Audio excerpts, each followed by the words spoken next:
Have you ever felt too short or too tall? Like maybe your hair is too curly or too straight?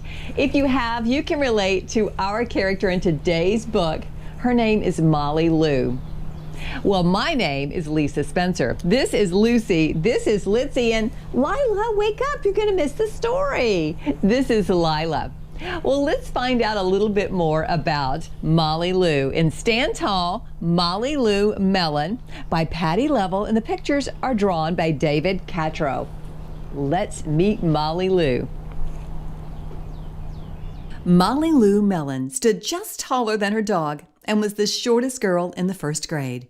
She didn't mind. Her grandma had told her, "Walk as proudly as you can, and the world will look up to you." So she did. Molly Lou Melon had buck teeth that stuck out so far she could stack pennies on them. She didn't mind. Her grandma had told her, "Smile big, and the world will smile right alongside you." So she did. Molly Lou Melon had a voice that sounded like a bullfrog being squeezed by a boa constrictor. She didn't mind. Her grandma had told her, "Sing out clear and strong, and the world will cry tears of joy." So she did. Molly Lou Melon was often fumble-fingered. She didn't mind. Her grandma had told her, "Believe in yourself, and the world will believe in you too." So she did. Then Molly Lou Melon moved to a new town. She had to say goodbye to her grandma and all of her friends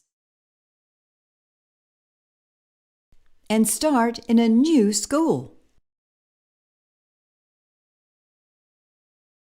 On the first day of school, Ronald Durkin called her Shrimpo in gym class. When the game started, Molly Lou Melon caught the football, ran under the legs of Ronald Durkin, and scored a touchdown. All the children thought, "Wow, she's good." And Ronald Durkin felt very foolish. On the second day of school, Ronald Durkin called her Bucky-Tooth Beaver. Molly Lou Melon took out her pennies, stacked them 10 high on her teeth, and smiled as big as day. All the children smiled with glee, and Ronald Durkin felt very foolish. On the third day of school, Ronald Durkin said, "You sound like a sick duck. Honk, honk." Molly Lou Melon sang out a quack so clear and strong that it made Ronald Durkin somersault backwards, hit his head, and have to go to the nurse. All the children cried with joy to be free of Ronald Durkin for the rest of the afternoon, and Ronald Durkin felt very foolish. On the fourth day of school, Ronald Durkin said she'd made the snowflake all wrong. But Molly Lou Melon opened up her paper and revealed the most beautiful snowflake of all. All the children oohed and awed, even Ronald. On the fifth day of school, Ronald Durkin brought Molly Lou Melon a stacking penny for her tooth and smiled at her. That night, Molly Lou Melon took out a pencil and paper and wrote a letter to her grandma. "Dear Grandma, I wanted to tell you that everything you told me was exactly right. Love, Molly Lou Melon."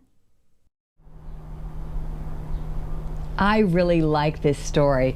You know what Grandma was telling Molly Lou? That basically you are perfect the way you are. You just have to be confident and believe in yourself. So even if you have one eye like Litzy, or if you have buck teeth like Molly Lou, be proud and be confident. I liked this story today. I hope you liked it too. Be sure and join us anytime for Storytime on the Back Porch. You can subscribe right here on my YouTube channel.